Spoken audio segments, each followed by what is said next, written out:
And welcome back. Former President Biden is back in the political arena. Well, sort of. He made his first endorsement since leaving office. Take a listen. Georgia, she's ready. She's been ready. Keisha Ladd's bottom for governor now. I'm proud to be in her corner, just like she was in mine. So let's get this thing done. So let's bring in our political reporter panel. NOTUS politics and policy reporter Oriana Gonzalez and House leadership reporter for Politico Riley Rogerson join me now. Ladies, great to see you. Happy Friday to you both. We made it through the week. Oriana, I want to talk to you a little bit about this ad, because when this came out this morning, I think my first reaction was, that's surprising that someone actually wants Biden's endorsement in this era. What did you make of it?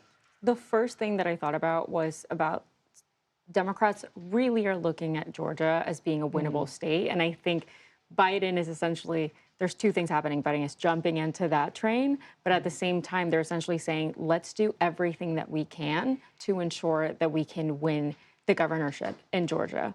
I mean, and I would say that it extends to even every other race happening in the state. I mean, we see it with Ossoff. Every Democrat is really trying to become as involved as possible in those elections, because it's the one battleground state, or it's one of few battleground states where they say we really have an opportunity here in November. Yeah, and it's interesting because I can't imagine that many others, Riley, would want this endorsement or to remind voters of the previous presidency. But I'm curious if you think this would play in any other area, to your point, or it may work at Georgia, but anywhere else? I think that's an open question, if Democrats are open to seeing Biden on the campaign trail more, and if that would sway them or help with fundraising. I took his involvement here as much more of a statement about him than it did about Keisha Lance Bottoms and his search for legacy and relevance in this post-presidency era. Yeah, that's an interesting point. I also want to talk about, this was a big news item yesterday and kind of went out with a whimper, but we finally have an end to the partial government shutdown. DHS is now funded. And I know you've been covering House leadership for a while, but how did this all finally come together? I mean, it was just the longest in history, but also seemed so unnecessary in terms of how long it took to wind up. Well, President Trump took a lot of pressure off of congressional Republicans by paying a lot of key, or ultimately all of DHS employees, and that's TSA agents, that was ICE. He found ways to make sure that those employees were paid. When Secretary Markwayne Mullin said that the money was running out and they weren't going to be able to continue to pay all these employees, that put pressure on congressional Republicans, and I think that's why we saw a lot of the movement. Speaker Mike Johnson has also been able to convince a lot of his conference that they'll be able to fund ICE and CBP through a partisan reconciliation process, which is different from the typical bipartisan appropriations process. Anyway, it's all very wonky, but ICE and CBP are still not receiving funds, and we'll have to see if how that plays out in coming weeks. I mean, that's what stood out to me, this idea that if they end up passing a reconciliation bill, which means that they don't need any Democrats. They can go it alone on the Senate side with this. They could end up funding DHS for the next 3 years is what they want to do. And Democrats had taken this position originally because they wanted reforms put in place on ICE, and they're not getting them. They're not getting them, but they're still playing this as if it's a victory. I mean, yesterday, right before they passed the DHS funding, I heard Rosa DeLauro, who's the top Democrat in appropriations, essentially celebrating this development, saying that around 2 months ago, I believe it was, she offered a bill that was exactly this. It was funding DHS except all of the immigration, ICE, CBP officers.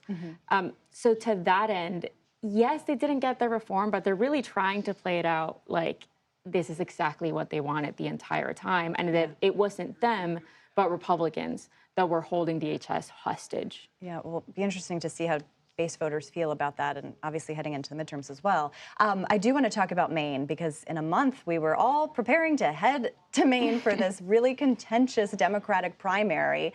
You had the governor of the state running against an upstart, Graham Plattner, and Governor Mills dropped out this week. It's such a fascinating dynamic, the idea that someone who was not well known at all is now pushing out a very well-known and respected among Democrats up there governor of the state in this race. Curious what you guys make of it. Well, you know what I'm curious about here is the Maine Democratic Party is having its convention this weekend. It starts actually later today. It continues until Sunday. this is where I was talking to Congresswoman Pingree, who is one of the Congress members or House members from Maine. She hasn't decided whether she wants to endorse Plattner outright, but what she was saying was that she's hoping that she'll talk to him this weekend and see, you know, what she comes out of it and whether she is, I guess, convinced to back him in this race. But that being said, I would not be surprised if she did. I mean, since Mills announced that she wasn't running, so many Democrats, including Schumer, including Gillibrand, who you know handles House Senate Democrats' campaign arm, quickly backed him because he's the only one that, you know, Democrat that's pulling ahead here. And so they realized, hey, we need to stand behind him here. And they're running against, or they were, now it's just Plattner, running against Susan Collins. I mean, this is a seat that Democrats need to take to win the Senate if they have any hope of doing so.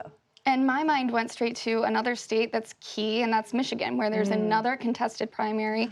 Chuck Schumer has endorsed Haley Stevens, a current member of the House, but has not cleared the field. There are other very credible candidates in that race, and I think everyone, you know, Senate Democrats, reporters, political observers are all looking to see, will people drop out of that race now that and take Janet Mills' lead? Yeah, it is the season for primaries and potential dropouts, so we will stay tuned. Oriana and Riley, thank you very much for being here. We appreciate it.